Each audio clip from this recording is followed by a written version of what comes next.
नष्ट करने की तपस्या करनी पड़ेगी। अब गुरु परंपरा में जाएंगे तो पहले आहार शुद्ध कराएंगे कि सुर्ती छोड़ो, बीड़ी छोड़ो, शराब छोड़ो, मांस छोड़ो, झूठ बोलना छोड़ो, झूठी गवाही देना छोड़ो, निंदा करना, यही सब समझाएंगे ना।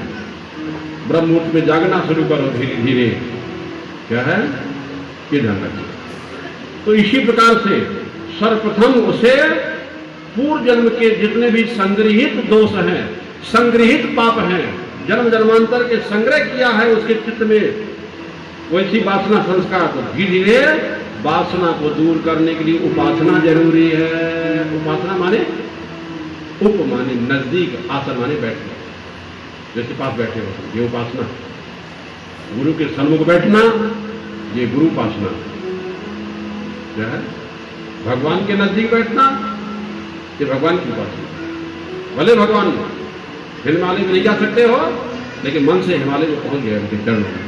अपने अपने घरों में हो लेकिन मन से गुरु के चरणों में चले गए। और जैसे गुरु ब्रह्मदशा में हमेशा रहते हैं व्यवहार करते हुए, ऐसे उपासना माने तुम भी उसी आसन पर बैठो, उसी भाव में रहो, हर व्यवहार करते हुए अभ्यास करो।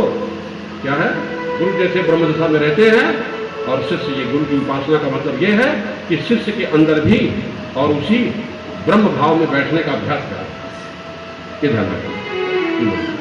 और धीरे धीरे कष्टों को सहन करना है। जब उपासना करना है ना, क्या है तपस्या करना, तो कष्टों को सहन करना पड़ेगा, नहीं थोड़ा अभाव को सहन करना है।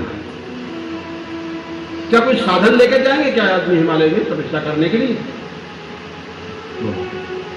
पंखा लेके जाएंगे कि मसाई लेके जाएंगे? नहीं जा सकता। घड़ी लेके जाएंगे, टाइम देखेंगे? नहीं, टाइम बता देता है ब्रह्म होने वाला। और मन का ही खाना पीना भी नहीं, बस भिक्षान मारते इनका तुष्टि बनता है। भिक्षान मात्र से जो प्राप्त हो जाए एक बार उसे भिक्षा लेके खा लेना है, बस एक टाइम दोपहर को। बाकी अपने साधन भजन में लगे रहना है, गंगा जल पान करना है, ये परंपरा थी पहले साधन काल में। क्या मैं तपस्या करके दोषों को क्षीण करना है ना, वो पद्धति बता रहा है। वैसे आप 2 बार खाओ 3 बार खाओ तो किसान लोग है, क्या है खाने में कोई मदद नहीं, लेकिन तपस्या करना है तो कष्टों और अभावों को सहन करना और किसी की भी निंदा ना करना। निंदा करने से पाप बढ़ता है और जिसकी निंदा कर रहे हो उसका पुण्य बढ़ता है यदि वो सहन कर ले। क्या है, और वो भी बराबर के स्तर में उतर जाए कि निंदा के बदले निंदा, गाली के बदले गाली, अपमान के बदले अपमान, तो दोनों बराबर भाई भाई हो गए। क्या है, तब क्या रहेगा? दोनों का नरक में ठेलम ठेला होगा। बड़ा सा बड़ा पद, बड़ा सा बड़ा जात काम नहीं आएगी, न बड़ा सा बड़ा धन पद काम आएगा, न अधिकार काम आएगा। क्या बड़े बड़े अधिकारी जेल नहीं जा रहे क्या? बड़े से बड़े अधिकारी वो भी कानून के अनुसार चल रहे, वो भी न्याय के अनुसार चल रहे। भूल हो जाए तो सुधार ले कि भाई क्या कि बार बार ऐसा ना हो, वो जरूरी है। तो इसी प्रकार से संतोष रखना भी जरूरी है कि जो हमारे पास जैसा है प्रारब्ध के अनुसार, जैसी पत्नी, जैसे पति, जैसे बच्चे, जैसे हमारी आमदनी मिली है, व्यापार धंधा सर्विस नौकरी, उसी की सीमा के अंतर्गत ही हमको खर्च करना है। ज्यादा ऋण लेकर के। इस प्रकार से राग द्वेष से दूर रहना है और जहां तक बन सके हमें सबको सेवा करना है। सेवा करने के लिए मंत्र का जप भी करना है, नाम का स्मरण भी करना है और दूसरों का हित चिंतन भी करना है। दूसरों का अहित चिंतन नहीं करना। अगर तुम दूसरों का अहित चिंतन करोगे तो तुम जरा अपना घर बैठा हुआ है, और अहित चिंतन करने वाले का ही अहित है।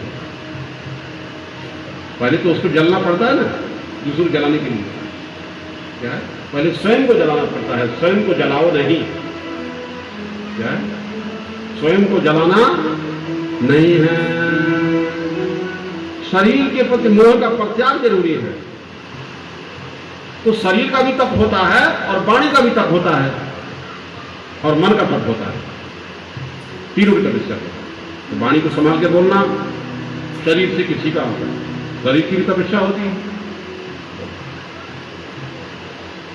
तो ये शुद्ध चित्त जब हो जाता है और जब चित्त शुद्ध हो जाता है तब कहीं ईश्वर की प्राप्ति होती है। शुद्ध चित्त हुए बगैर ईश्वर क्या है ये समझ में भी नहीं आएगा। इन कर्मों से उपलब्धि नहीं होती है। जो हमने बताया ना कि ऐसे करो वैसे करो, पूजन कर लो, पाठ करो, निंदा मत करो, परोपकार करो, सेवा करो, सहन शक्ति करो, तपस्या कर लो, ये जो बताया ना, इनसे परमात्मा की प्राप्ति नहीं होती कि इन्हीं का अभिमान कर लो। क्या है कि हमने तपस्या कर लिया, क्या है कि हमने तपस्या कर लिया।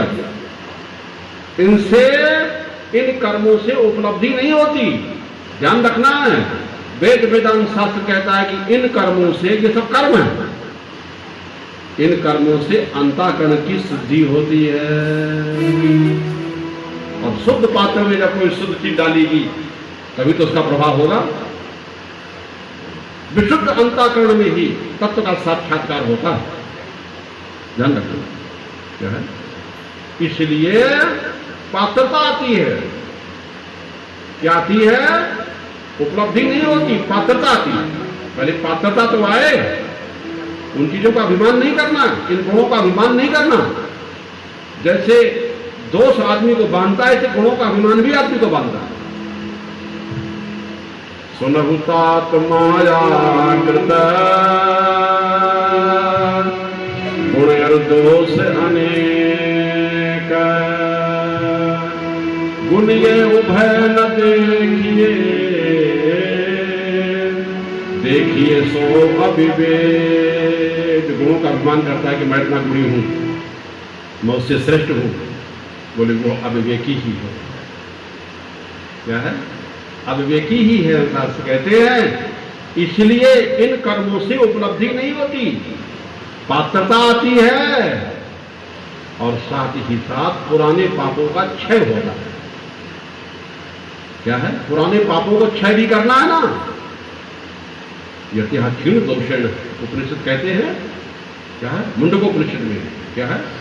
यत्या क्षीण दोषेण, जिस यति के दोष क्षीण हो गए हैं, और इसी प्रकार से विशुद्ध बुद्धि में, निष्काम बुद्धि में ही पर ब्रह्म परमात्मा का प्रागट होता है। सत्वम विशुद्धम वसुदेव शब्दतम, इसलिए वसुदेव विशुद्ध चित्त है। उस विशुद्ध चित्त में परब्रह्म परमात्मा का साक्षात्कार होता है। पहले वसुदेव के मन में परमात्मा आ गए, तब वही तो देवकी के पेट में जाएंगे, तब श्री कृष्ण बन करके आएंगे। तुम्हारे मन में जब परमात्मा आ जाएगा, तुम्हारे वीर में वो शक्ति आ जाएगी कि तुम्हारी संतान अपने आप दैवी होगी, ईश्वरी होगी, अवतारी होगी। ध्यान रखना। तो तुम क्या खा रहे हो, क्या पिए हो और क्या बोल रहे हो, और जन्म जन्मांतर से क्या संस्कार स्वभाव रहा है, इन सबका असर तुम्हारी संतानों पर पड़ता है। कितनी सावधान रहना है। क्या है? लड़के बच्चे पैदा करना भी तो आना चाहिए। बोलो, नहीं लड़ेंगे और क्या है? तो लड़के बच्चे पैदा करने के लिए हमारे शास्त्र में विधि बताई गई है कि माता पिता को कितना योग्य होना चाहिए, कितना पवित्र होना चाहिए। और जहाँ पवित्र वसुदेव जैसे, जहाँ देवकी जैसे, उस प्रकार से देवकी देवताओं को आवाहन करने वाली, देवहूति देवों को बुलाने वाली जो बुद्धि है, निष्काम बुद्धि में ही परब्रह्म परमात्मा का प्रागट्य होता है। जहाँ स्वच्छ दर्पण होता है वहीं तो प्रतिबिंब दिखता है, स्वच्छ जल में ही तो प्रतिबिंब दिखता है। एक ऐसा शीशा होता है कि सूर्य की किरणों को परावर्तित करके और नीचे को जड़ो तो उसमें आग लग जाती है, वो भी तो शीशा है। कैसे संपूर्ण सूर्य की किरणों को अपने में खींच लेता है, ऐसे कुछ लोगों का चित्त ऐसा होता है कि परब्रह्म परमात्मा को खींच लेता है।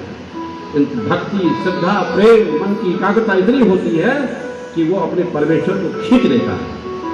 जैसे पतिपर्णा नारी अपने पति को अपने वश में कर लेती है, ऐसे भागवत में भगवान कहते हैं कि भक्त लोग मुझे अपने वश में कर लेते हैं। अहम भक्त पराधीनो, भागवत के 9वें स्कंद में भगवान नारायण दुर्वासा की स्थिति कहते हैं।